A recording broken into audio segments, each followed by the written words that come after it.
সুপ্রিয় দর্শক, আসসালামু আলাইকুম। চলে আসলাম নতুন আরেকটি রেসিপি নিয়ে। আমি আজকে আপনাদের করে দেখাবো সাদা নরম তুলতুলে ফুলকো লুচি। আমি এখানে একটা বোল নিয়েছি। এখানে এখন নিয়ে নিব 3 কাপ ময়দা। অবশ্যই আপনারা ময়দাটা নেবেন, আটাটা নিলে লুচিটা ভালো হয় না, লুচি ফুলবেও না, খেতেও অতটা মজা লাগে না। আমি এখানে এখন দিয়ে দেব 1 টেবিল চামচ চিনি। চিনিটা লুচির ভিতরে দিলে হালকা একটু মিষ্টি মিষ্টি ভাব হয়, লুচিটা খেতে অনেক মজা লাগে। দিয়ে দেব 3 টেবিল চামচ তেল।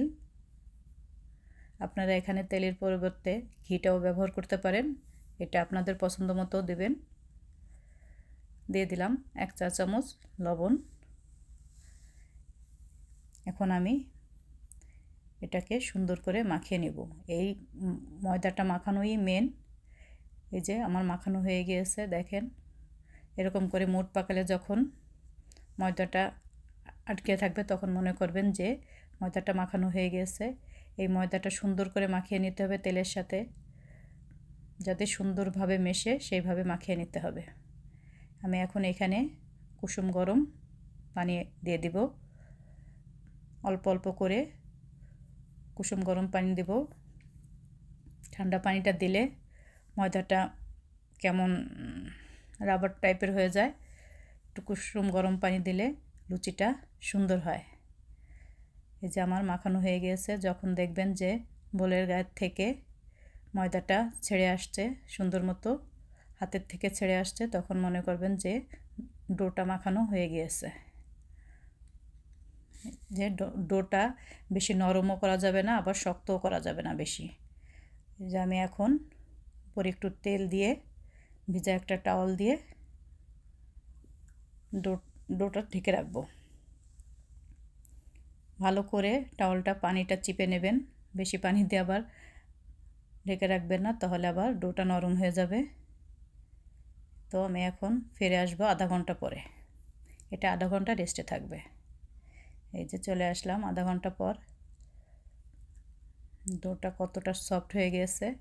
এখন এটাকে আরেকটু মাখিয়ে নিয়ে আমি এই যে কেটে নিচ্ছি। আমি 2 টুকরা করে নেব। অর্ধেকটা আমি এখন বানাবো আর অর্ধেকটা পরে বানিয়ে নেব। এই যে ছোটো ছোটো লেচি কেটে নিয়েছি। এখন এগুলো আমি সব এরকম গোল করে নিব। সবগুলো গোল করে আমি আবার ওই ভিজা টাওয়ালটা দিয়ে ঢেকে রাখব, না হলে উপরটা আবার ড্রাই হয়ে যাবে।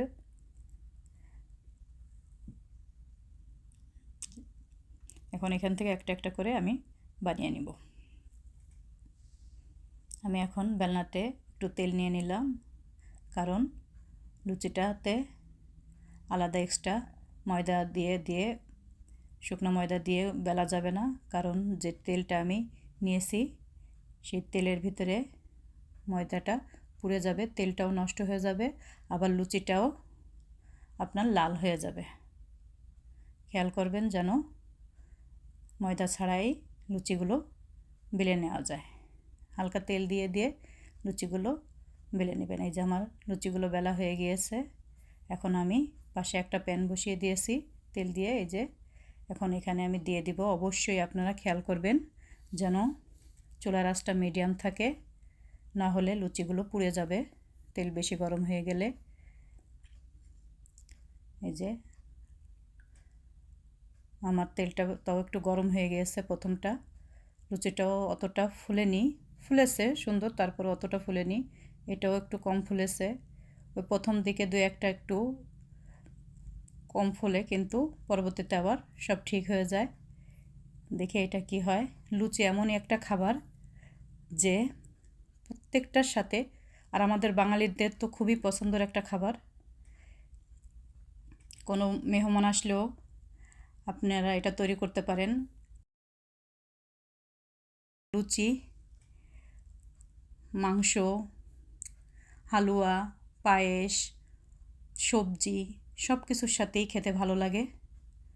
এমন একটা খাবার যে সব কিছুর সাথেই খুব মজা লাগে লুচিটা।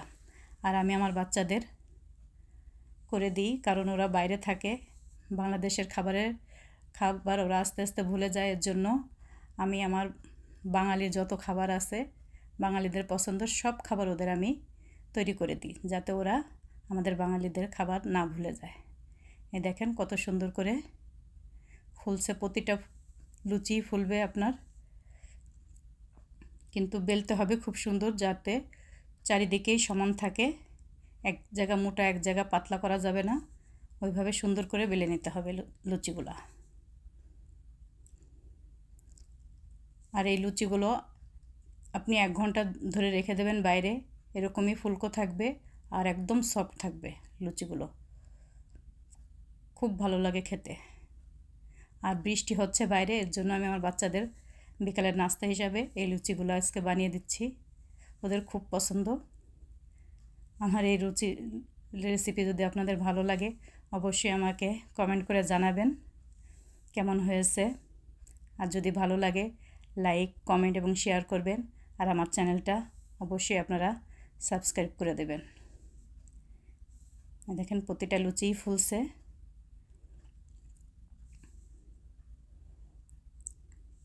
এই তো হয়ে গেছে আমার সব লুচিগুলো।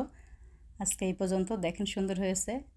আল্লাহ হাফেজ, আসসালামু আলাইকুম।